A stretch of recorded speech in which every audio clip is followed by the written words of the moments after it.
Hello friends, कैसे हो आप सब। आशा करता हूँ बहुत अच्छे होंगे। आप अपने से बड़ों को सम्मान, बच्चों को प्यार और आप अपना व्यक्तित्व इस प्रकार डेवलप कर रहे होंगे कि बच्चे और महिलाएं सभी आपके साथ सेफ हैं, सुरक्षित महसूस करें। ठीक है, सबको सादर नमस्ते। पाखंडों से बचते बचते रहना हंसते हंसते। ठीक है, और नंबर सिस्टम में आज हम स्टार्ट करेंगे गुणांक और गुणनखंड, प्रोडक्ट एंड मल्टीप्लाइज, यानी कि प्रोडक्ट एंड मल्टीप्लाई।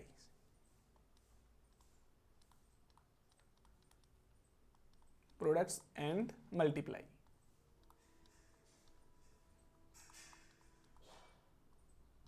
ठीक है, प्रोडक्ट एंड मल्टीप्लाइज, मल्टीपल या मल्टीप्लाइज कह दो, कोई दिक्कत नहीं। ठीक है, आप में से कुछ लोग तो जानते हैं कि गुणांक और गुणनखंड क्या होते हैं। देखो, समझने के लिए तो इशारा ही काफ़ी है, और जो इशारों से ना समझे उसके लिए चारा काफ़ी है, फिर भी ना समझे तो उसके लिए गलियारा काफ़ी है। समझ गए ना। देखो, गुणनखंड यानी कि गुणन मतलब गुणा के रूप में, खंड खंड करना, टुकड़ों में विभाजित करना। गुणनखंड का अर्थ ही क्या निकल रहा है, गुणनखंड यानी गुणांक के रूप में खंड खंड करना। किसी संख्या को क्या कहते हैं, हम क्या करते हैं, किसी संख्या को यदि हम क्या करते हैं, गुणांक के रूप में क्या करते हैं, किसी संख्या के गुणांक को हम खंड खंड में क्या करते हैं, विभाजित करते हैं। क्या करते हैं, विभाजित करते हैं, तो हम उसको क्या कहते हैं, गुणनखंड कहते हैं। इनकी परिभाषा नहीं आने वाली है जो मैं तुम्हें नोट करा दूं, ये केवल समझने वाला टॉपिक है, क्योंकि अब ऑब्जेक्टिव क्वेश्चंस आते हैं, एमसीक्यू आते हैं, एमएसक्यू तो नहीं आते, एमसीक्यू आते हैं, मल्टीपल चॉइस क्वेश्चन आते हैं, उसमें यस नो, हाँ ना, है, गोला काले करने होते हैं। ठीक है, तो उसमें परिभाषा नहीं पूछेगा, तो आप लिख के आओ बड़ी सुंदर सी handwriting, red black green pen से सजा सजा के सामने वाला भी आहा, उसकी आत्मा भी प्रसन्न हो जाए। उसकी आत्मा प्रसन्न नहीं करना ही, हमें तो क्वेश्चन का आंसर प्रसन्नता से देना है। क्या करना है, क्वेश्चन का आंसर प्रसन्नता से देना है। तो चलो समझते हैं क्या होते हैं गुणनखंड। Let's suppose that we take a number that is 12। 12 को हम क्या लिख सकते हैं, 3 मल्टीप्लाई 4 लिख सकते हैं। Any problem. तो ये तो क्या हो गए, इसके फैक्टर्स हो गए। ठीक है, और ये क्या है, इसका प्रोडक्ट। फैक्टर्स यानी कि गुणनखंड।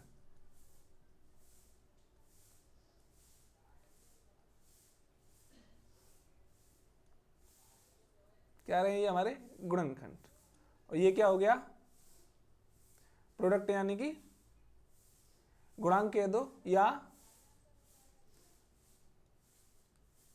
गुणांक। ठीक है, गुणांक भी कह सकते हैं, मल्टीप्लाइज कह सकते हैं। ठीक है, अच्छा लेट सपोज दैट हमने 15 लिया, 15 में 3 × 5 लिख सकते हैं, कोई दिक्कत नहीं है। 3 और 5 इसके क्या हो गए, गुणनखंड हो गए कि नहीं हो गए। और 15 क्या हुआ, इसका प्रोडक्ट हुआ। यानी कि थोड़ी थोड़ी अंग्रेजी भी अपने भेजा में डालना सीखो, जिससे लगे कि हाँ भाई पढ़ने वाला बंदा है, थोड़ा थोड़ा तो इंग्लिश बोलता है, यानी कितना ब्रिलियंट बंदा है। चाहे आप कुछ भी नो, यदि आप अपनी लैंग्वेज में थोड़े फॉरेन कंट्रीज लैंग्वेज में वर्ड इस्तेमाल करते हो, जैसे हेलो, हाउ आर यू, अब ऐसा ही कह के हम बढ़िया हिंदी पे आए हुए तो कह फोट गमा रहे। यदि थोड़े थोड़े शब्द इंग्लिश के डालोगे ना, थोड़ा थोड़ा डालो, तो उससे क्या रहेगा, आपकी वोकेबलरी भी ठीक रहेगी, और आगे चल के आपको इंग्लिश पढ़ने में या इंग्लिश से बात करने में दिक्कत नहीं आएगी। कब, शुरुआत हमेशा थोड़े से की जाती है, और अंत में चल के वो बड़ा हो जाता है। आप भी पहले छोटे थे, अब बड़े हो गए, आगे और बड़े होंगे, फिर और बड़े होंगे, फिर यहाँ से चल खड़े होंगे। ठीक है, कोई दिक्कत, आगे चले, चलो। अच्छा जी, अब हमने ले लिया 35 को हम क्या करेंगे, 7 × 5 या 5 × 7, ऐसे करके हम क्या कर सकते हैं, इनको तोड़ सकते हैं। तोड़ सकते हैं कि नहीं तोड़ सकते, और जब तक तोड़ेंगे नहीं तब तक छोड़ेंगे नहीं। समझ गए ना। चलो साहब, अब देख रहे हैं यहां पर क्या देख रहे हैं, ये देख रहे हैं कि 12 में 3 और 4, 3 और 4 क्या है, इसके गुणनखंड है। 3 और 4 12, 1 मिनट, थोड़ी लैंग्वेज ऐसी लिखें जिससे आपकी समझ में आए। 3 और 4, ठीक है। 12 के क्या हैं, कॉमा लगा देते हैं, यहां पर नहीं दिक्कत हो जाएगी। 12 के गुणनखंड हैं, क्या है, गुणनखंड, क्या है भाई साहब, गुणनखंड है। तथा 12 इसका क्या है, 12 क्या है, गुणनफल, ठीक है। 12 क्या है, इसका गुणनफल है। 3 और 4 12 के गुणनखंड है और 12 क्या है, इसका गुणनफल है। ऐसे यदि हम 15 में देखें तो 15 क्या है, 3 और 5,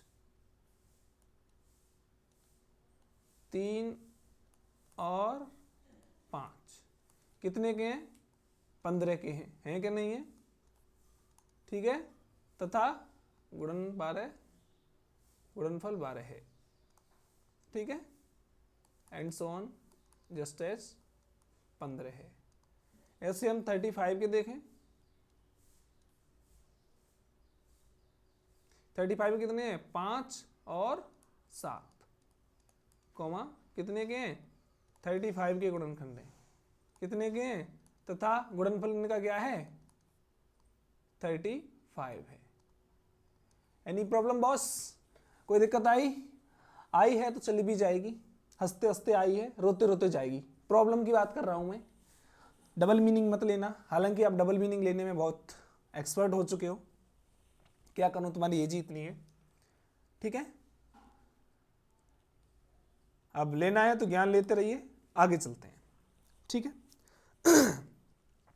तो हम यहां से कंक्लूजन निकाल सकते हैं, क्या कंक्लूजन निकाल सकते हैं, देखो, क्या हम एक निष्कर्ष निकाल सकते हैं यदि हम परिभाषा बनाना चाहें तो, वैसे परिभाषा की जरूरत नहीं पड़ती। देखो क्या निकाल सकते हैं, यदि कोई संख्या, संख्या मीन्स नंबर, वो अंक भी हो सकता है, यदि कोई संख्या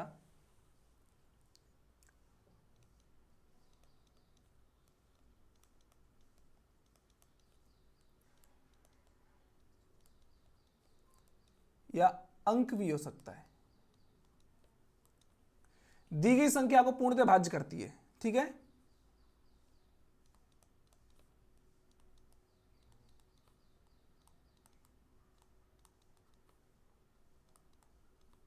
पूर्णतः क्या करती है, भाज्य करती है, यानी कि शेषफल नहीं बचता, तो वह यहां किसके लिए आया है, इस संख्या के लिए आया है, वह दी गई संख्या का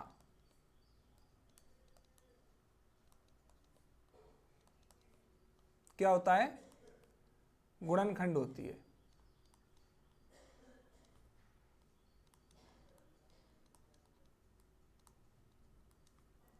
तथा दी गई संख्या क्या देखना है, एक शब्द लगाया यहां पर का, ठीक है, तथा दी गई संख्या उसका क्या होती है, गुणांक होती है, दी गई संख्या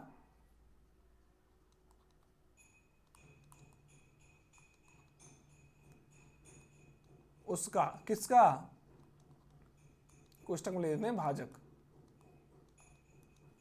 जिससे समझ में आए, का गुणांक होती है।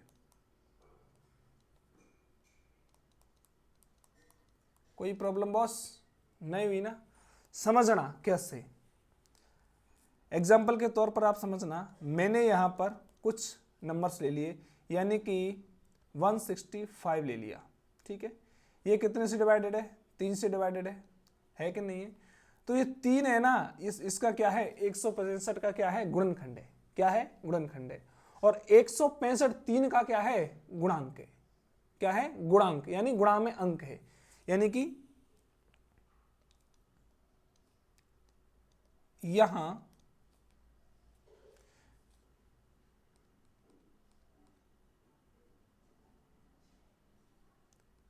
165 के हम क्या करेंगे, गुणनखंड करेंगे, तो कितने होते हैं 165 के गुणनखंड, 3 इंटू 5 इंटू 11, ठीक है, 3 इंटू 5 इंटू 11। इससे क्या है, हमें समझने में आसानी रहेगी। यहां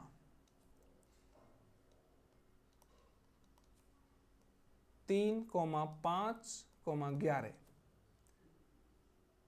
संख्या 165 के क्या हैं, गुणनखंड है। क्या है भैया, गुणनखंड है। तथा 165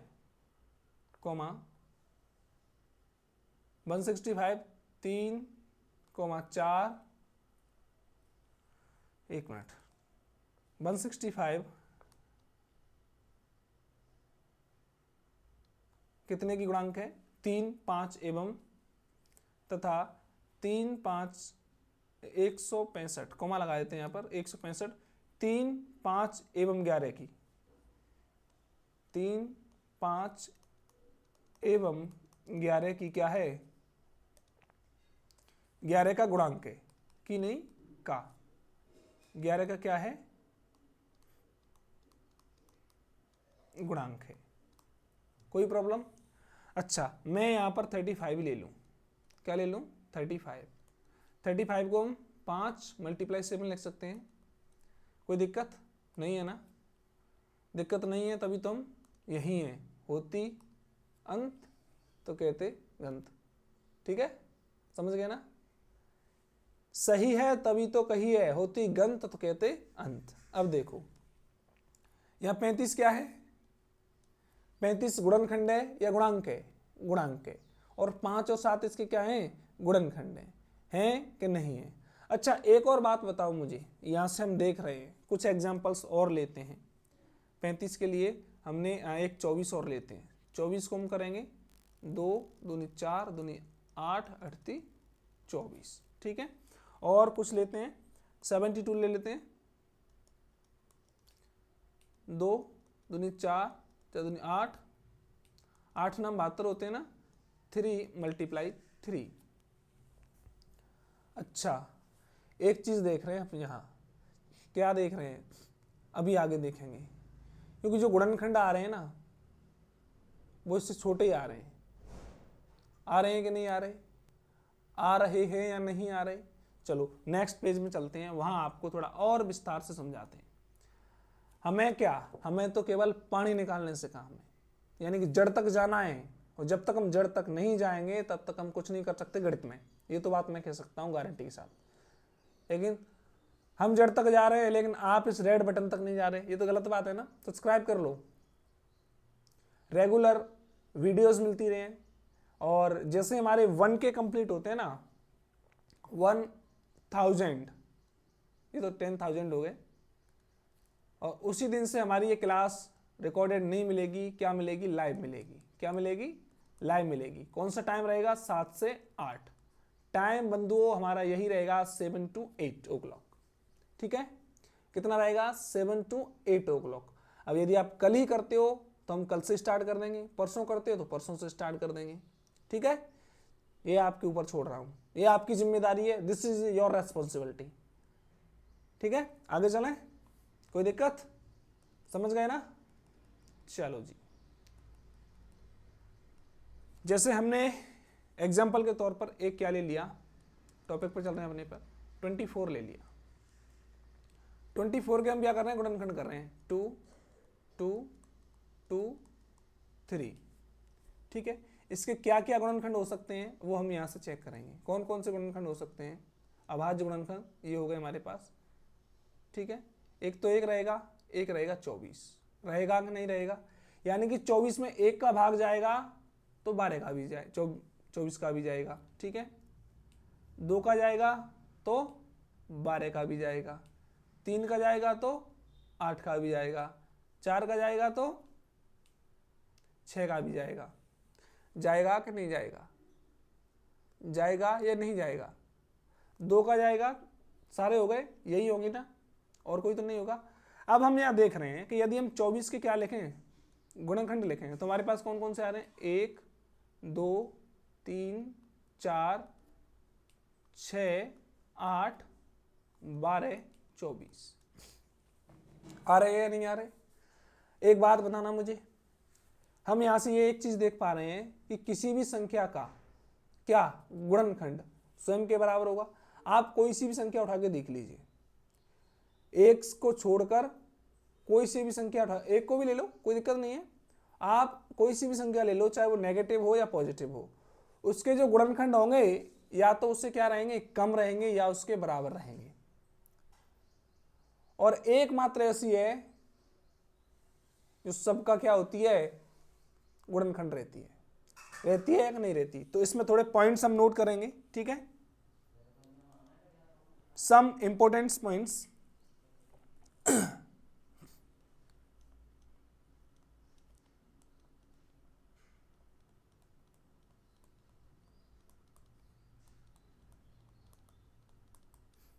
सम इंपोर्टेंट पॉइंट क्या है भैया? इंपोर्टेंट पॉइंट्स देखो, थोड़ा मैं कलर कर दूं क्योंकि रंगीन चीज हर किसी को अच्छी लगती है, आपको भी लगती होगी रंगीन। जब तक महफिल रंगीन नहीं होती तब तक आपको आनंद नहीं आता। आनंद आता है या मजा आता है, मुझे एक बार बताओ। कुछ भी आता हो लेकिन इन कुत्तों को मजा आ गया, और इनको पता नहीं क्यों मजा आता है इसी समय। ये कुत्ते जाने, या फिर आप जानते हो, कौन जान सकता है, ठीक है। हाँ, सम इंपोर्टेंट पॉइंट्स रिगार्डिंग फैक्टर्स, आगे हम इसमें आगे लिख सकते हैं, रिगार्डिंग फैक्टर्स, ठीक है। कुछ महत्वपूर्ण तथ्य किसको लेकर, गुणनखंड को लेकर, फैक्टर्स को लेकर। देखो, फर्स्ट, पहला, सभी संख्याओं का ऐसे लिखते हैं थोड़ा और रंगीन स्टाइल में, एक सभी संख्याओं का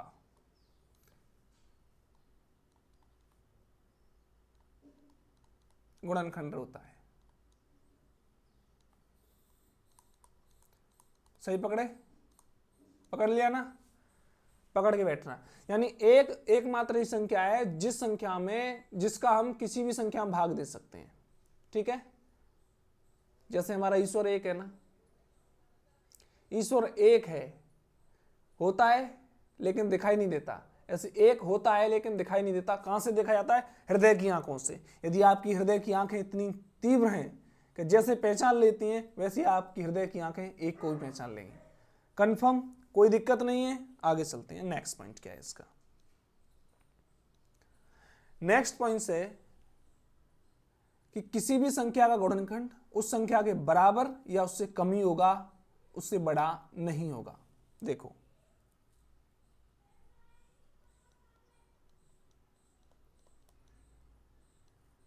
किसी भी संख्या का गुणनखंड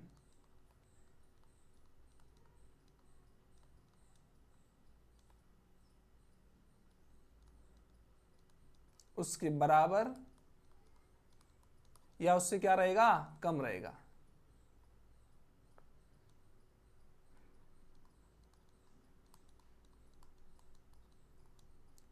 बड़ा नहीं हो सकता। यदि बड़ा है तो उसका गुणांक रहेगा, ठीक है। अच्छा, प्रत्येक संख्या के कितने गुणनखंड होते हैं? एक को छोड़कर प्रत्येक संख्या के दो गुणनखंड होते हैं। एक तो स्वयं होती है और एक होती है, ठीक है। एक और पॉइंट लिखो, एक के अतिरिक्त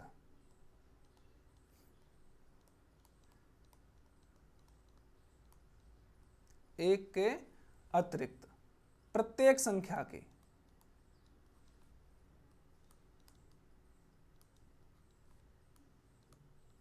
कम से कम दो गुणनखंड होते हैं।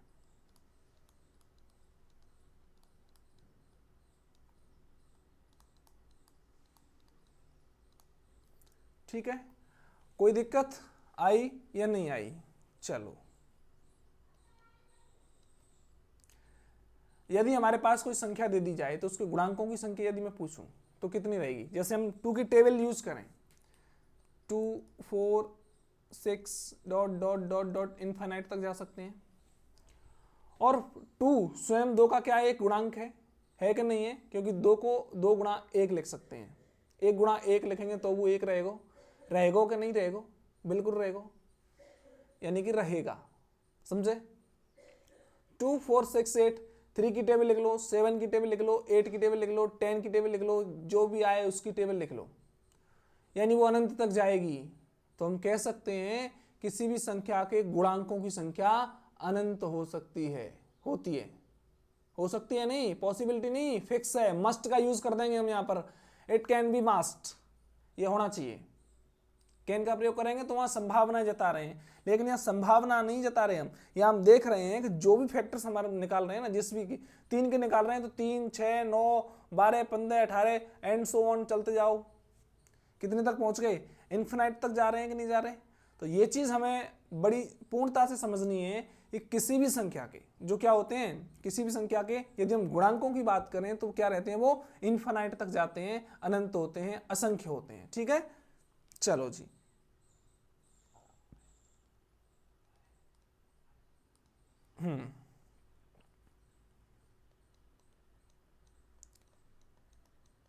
किसी भी संख्या के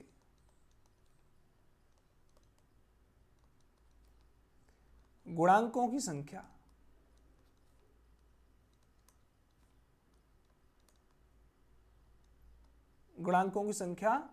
कितनी होती है? अनंत होती है। समझे कि नहीं समझे? समझे कि नहीं समझोगे? समझ गए? कोई दिक्कत? समझ पाए या नहीं समझ पाए? चलो एक और पॉइंट हम नोट करते हैं। यदि हम किसी संख्या का गुणनखंड निकाल रहे हैं ना, तो या तो उससे कम होगा या उसके बराबर होगा, ये चीज हम नोट कर चुके। एक प्रत्येक संख्या का क्या होता है? गुणनखंड होता है। सभी संख्याओं यानी प्रत्येक संख्या का गुणनखंड होता है। एक के अतिरिक्त प्रत्येक संख्या के कम से कम कितने गुणनखंड होते हैं? 2 होते हैं। किसी भी संख्या का गुणांक, किसी भी संख्या के गुणांकों की संख्या कितनी होती है? अनंत होती है। के लगा लेना। किसी भी संख्या के गुणांकों की संख्या कितनी होती है? इनफाइनाइट। ठीक है, आगे चलते हैं। एक पॉइंट और है हमारे पास। देखो, प्रत्येक संख्या होती है ना, उस स्वयं का गुणांक होती है।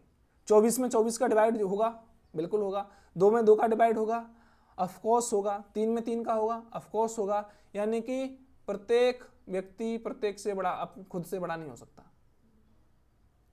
क्या आप अपने आप से बड़े हो सकते हो? Never. It can be never possible. It can't be never possible. ये कभी संभव नहीं है कि आप अपने आप से बड़े हो जाओ। और बाप हमेशा बड़ा ही रहता है, बाप हमेशा बड़ा ही होता है। ठीक है, लेकिन यह कभी संभव नहीं है कि तुम अपने आप से बड़े हो जाओ। ठीक है, तो हम एक पॉइंट और लिख रहे हैं।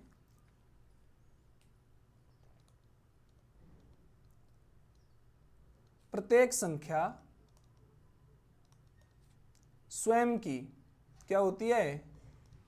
गुणनखंड होती है।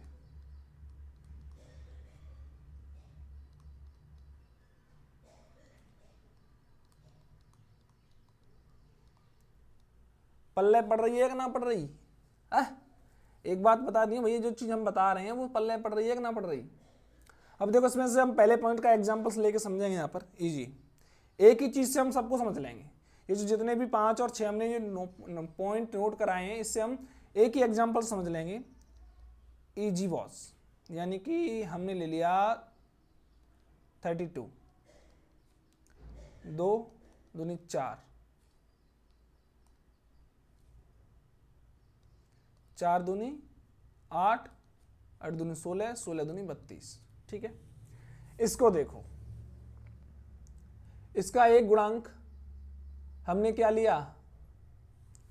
24 को लेते हैं जिसके हम पहले काउंट कर चुके हैं, ठीक है। 24 को ले चुके हैं जिसको हम पहले क्या कर चुके हैं, काउंट कर चुके हैं, जिससे आपकी समझ में और आएगी, क्योंकि एक ही संख्या लेंगे तो आप घबराओगे नहीं, और घबराना नहीं है भैया, हमारे पास आगे तो घबराने की जरूरत नहीं है। हम डर को खत्म करते हैं, क्योंकि हम पहले कहते हैं जब तक तोड़ेंगे नहीं तब तक छोड़ेंगे नहीं। स्टेटमेंट थोड़ा स्ट्रांग है, लेकिन तोड़ने का तरीका बहुत ही नाजुक है, आपको पता भी नहीं चलेगा कब टूट गए, ठीक है। इजी।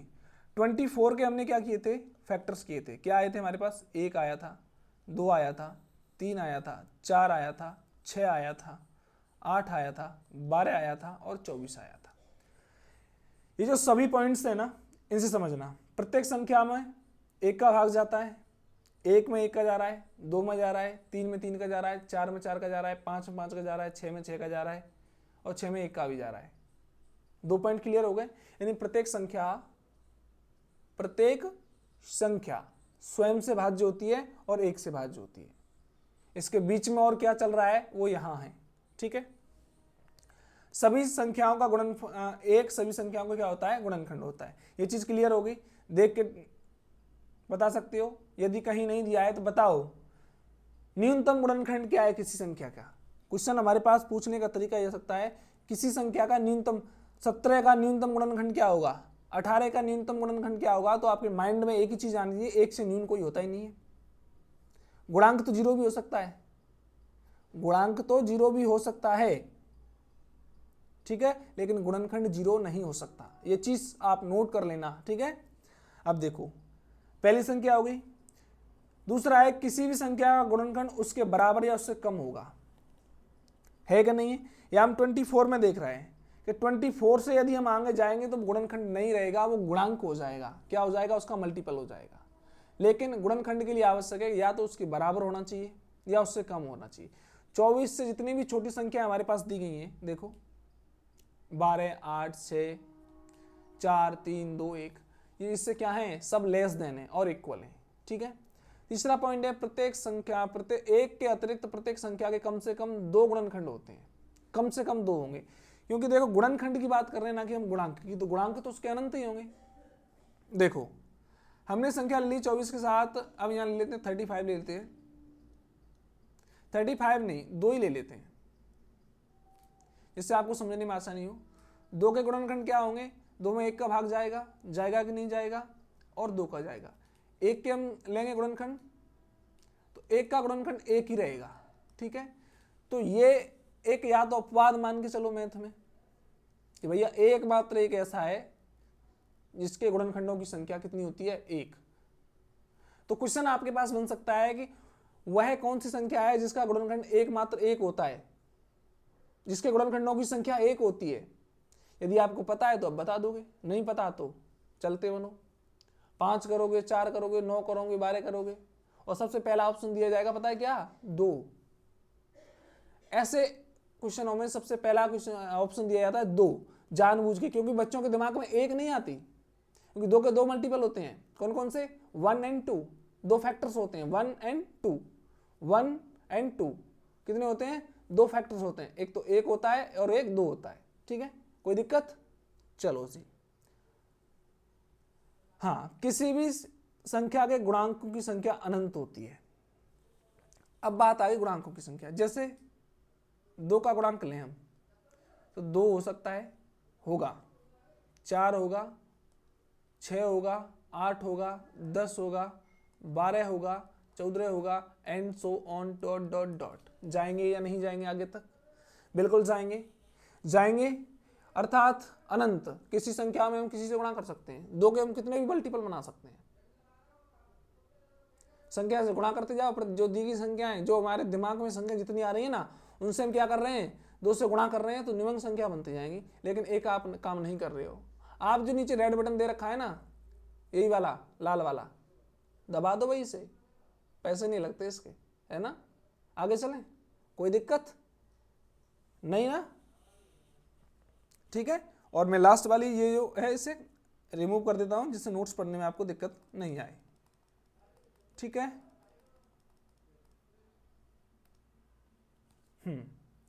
नेक्स्ट, अच्छा ये चीज हो गई। अब हम चलते हैं प्राइम फैक्टर की तरफ, अभाज्य गुणनखंड। प्राइम फैक्टर, अब तक मैंने आपको बेसिक कराया था, क्या कराया था, अब तक मैंने आपको बेसिक कराया था, और अब यदि देखा जाए तो शुरुआत तो अब हो रही है टॉपिक की। वो जानना जरूरी था, संभलना भी जरूरी था, बिगड़ना भी जरूरी था।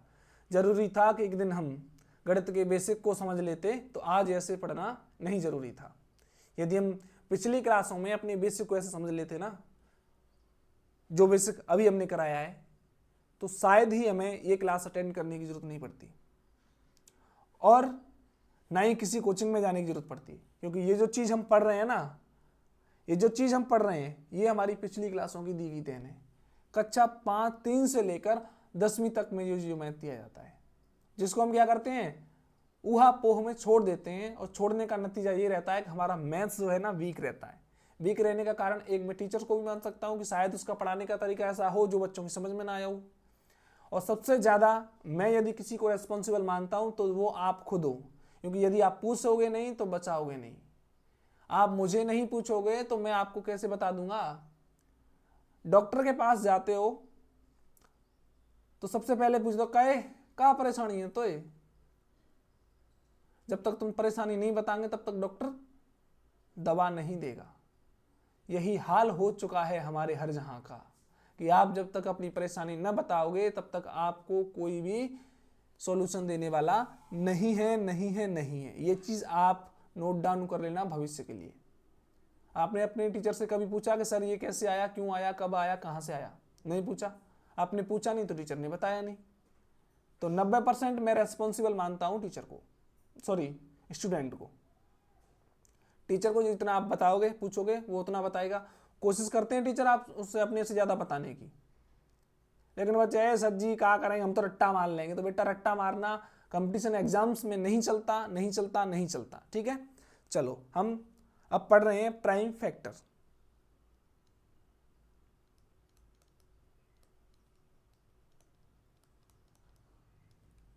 अभाज्य गुणनखंड।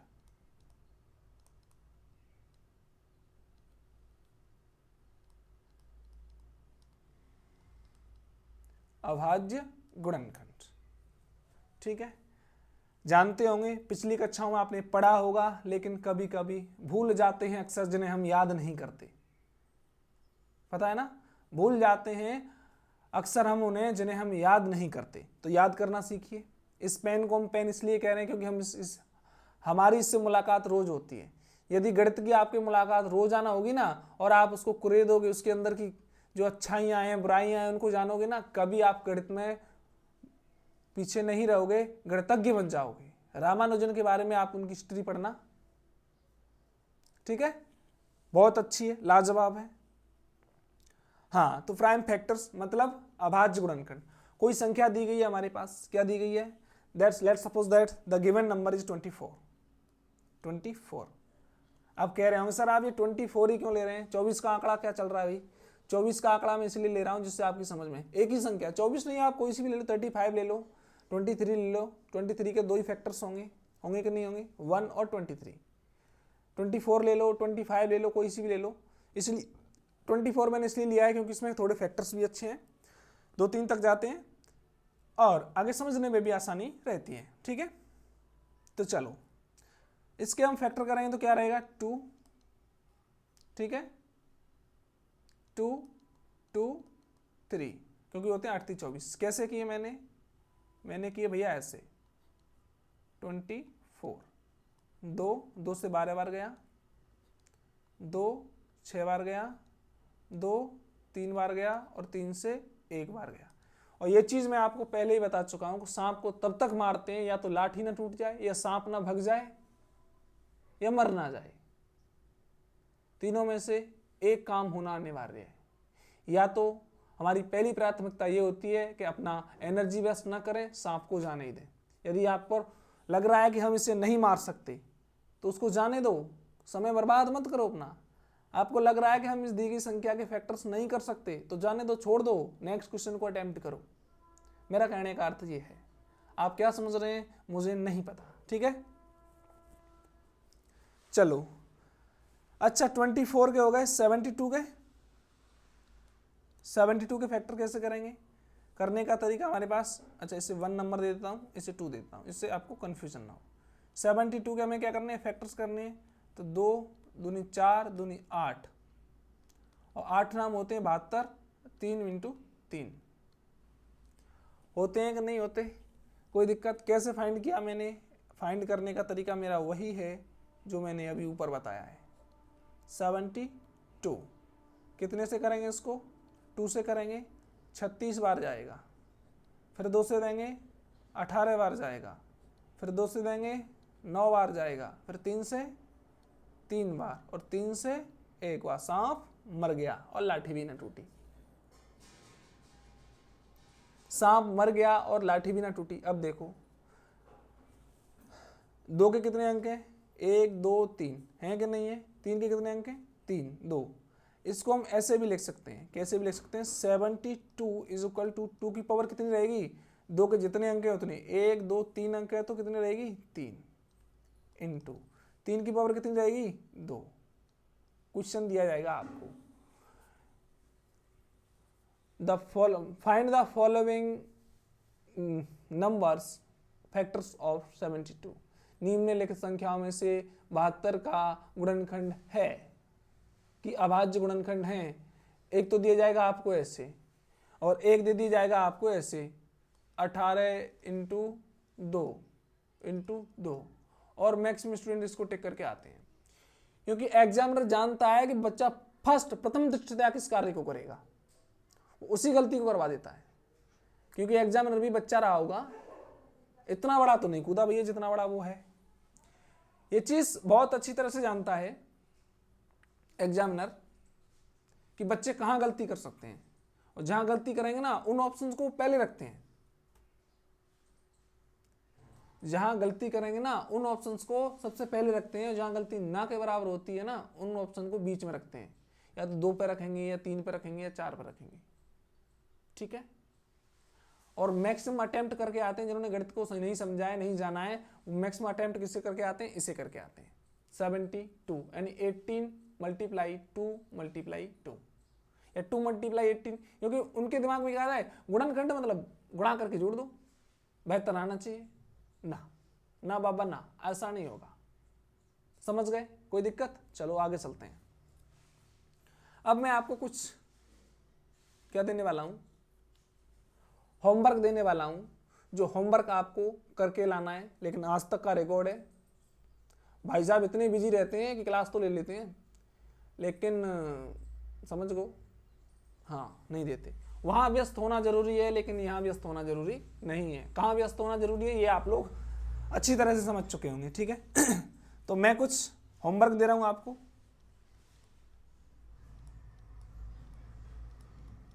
और जो चीज नहीं आया आपसे ना वो मुझे पूछ लेना। ठीक है। फर्स्ट,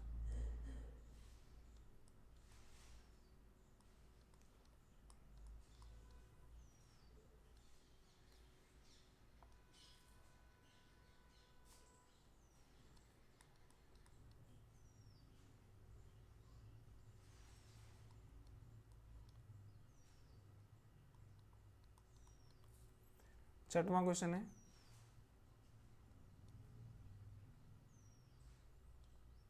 75 के अभाज्य गुणनखंडों की संख्या कितनी होगी? ऑप्शन नहीं दूंगा मैं।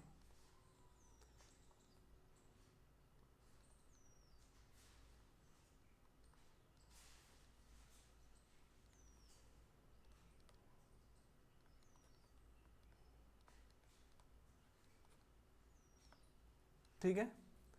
क्वेश्चन नंबर 7 है, 32 को पूर्ण वर्ग बनाने के लिए कितने से मल्टीप्लाई करना होगा?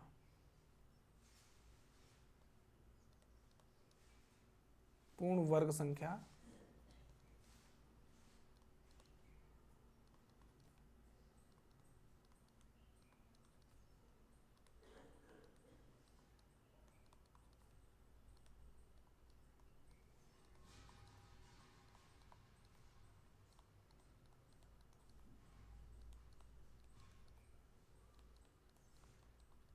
ठीक है, ये 7 क्वेश्चन है, 7 सिस्टर की तरह है ना। वो हमारी 7 सिस्टर किसके द्वारा जुड़ी हैं? चिकन नेक के द्वारा जुड़ी हुई हैं, ये चीज आपको पता होगा। ठीक है, आज की क्लास आपको कैसी लगी? पिछली क्लास से थोड़ी बेटर लगी या और बकवास लगी? ये चीज जरूर बताना मुझे। आप बताते नहीं हो, इसका अर्थ ये ही हुआ कि मेरी सारी क्लासें एकदम बिंदास जा रही हैं, एकदम मस्त आ रही हैं, और आपके कमेंट्स शो करते हैं हमारी क्लास की क्वालिटी को। ठीक है, और आज के लिए इतना ही। कल मिलेंगे एक नई वीडियो के साथ, एक नए चैप्टर के साथ। इस चैप्टर तो यही रहेगा, लेकिन इसका और एक्सटेंड करेंगे। ठीक है, तब तक के लिए स्वस्थ रहिए, मस्त रहिए, हंसते रहिए, खेलते रहिए, और अपने विचार राष्ट्र को समर्पित कीजिए। राष्ट्र रहेगा तो हम सब रहेंगे, नहीं तो कोई नहीं रहेगा। कट जाएंगे और हट जाएंगे। ठीक है, आज के लिए इतना ही। जय हिंद, वंदे मातरम।